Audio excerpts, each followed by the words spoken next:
الحمد لله كفى وسلام على عباده الذين اصطفى أما بعد فأعوذ بالله من الشيطان الرجيم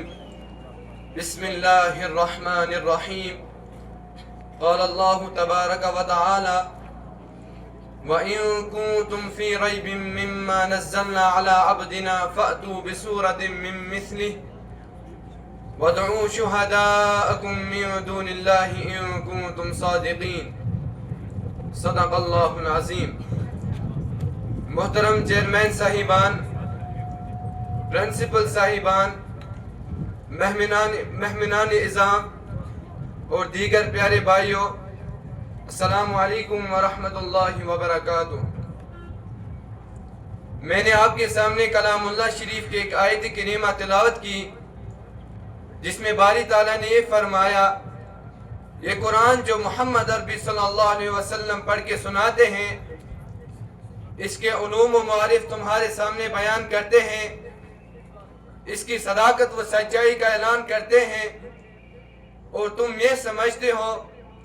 اور تمہارا یہ خیال باطل ہے کہ کلام الہی نہیں ہے، اور تم میرے حبیب کو جھٹلاتے ہو۔ جیسا کہ تم میں سے کہنے والے کہتے ہیں کہ اگر ہم چاہتے تو اس جیسا کلام ہم بھی پیش کر دیتے، تو آؤ تمہارے لیے راستہ صاف ہے۔ تم بھی انسان ہو، تم بھی اسی خطہ کے رہنے والے ہو، تم بھی فصاحت و بلاغت کے ماہر ہو، تمہارے چھوٹے چھوٹے بچے بھی سخن فہم اور نقطہ رس ہوتے ہیں، تم نظم و نثر کے استاد ہو،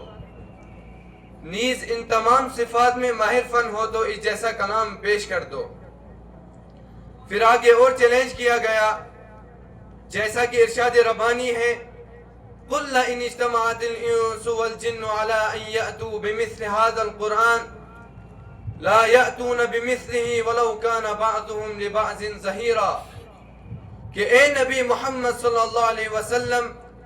آپ اعلان فرما دیجئے کائنات کی تمام جن و انس جمع ہو کر اس بات کی کوشش کریں کہ اس جیسا کلام نے آئے تو نہیں لا سکتے،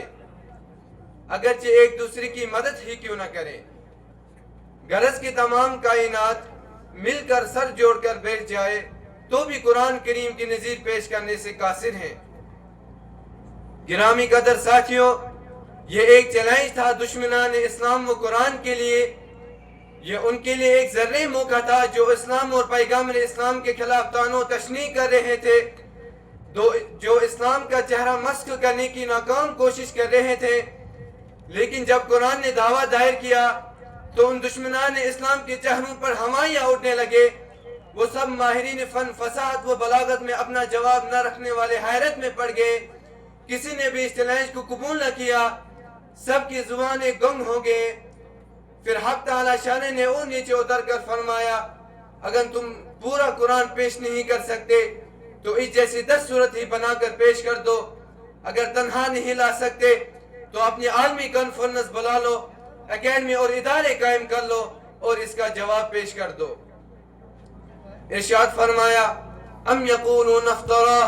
قل فأتوا بعشر سور مثلہ، کیا تم کہتے ہو کہ محمد صلی اللہ علیہ وسلم نے اس متبرک کتاب کو گھڑ لیا ہے؟ سو اے محمد صلی اللہ علیہ وسلم، آپ کہہ دیجئے کہ تم اس جیسے 10 صورت ہی بنا کر پیش کر دو، اور اللہ کو چھوڑ کر جسے چاہو بلا لو، اگر تم لوگ اپنے قول میں سچے ہو۔ لیکن میرے دوستو، اس چیلنج پر بھی عرب کے معاشرے سے کوئی صدا بلد نہیں ہوئی، کسی کے رگی حمیت نہیں پھڑکی، کسی کے دل میں غیرت نہیں آئی، کسی طبیعت میں جوش و ابھار پیدا نہیں ہوا کہ وہ اس جیسا کلام پیش کر کے رسول اللہ صلی اللہ علیہ وسلم کے خلاف محاذ کھڑا کر دیتے اور اس تحریک کو اکھاڑ پھینکتے۔ سامعین کرام، ان تمام دعووں کے بعد بھی تمام کے تمام کفار و مشرکین کے قلم اور زبانیں قاصر رہے اور کلام اللہ شریف کے ایک آیت کریمہ مثل ایک جملہ یا ایک صورت بھی پیش نہ کر سکے، اور مجھے یقین ہے قیامت تک کوئی ماں کا لال پیش نہیں کر سکتا ہے۔ اخیر میں دعا فرمائیں، اللہ تعالی ہم تمام لوگوں کو کلام اللہ شریف پر ثابت قدم رکھے،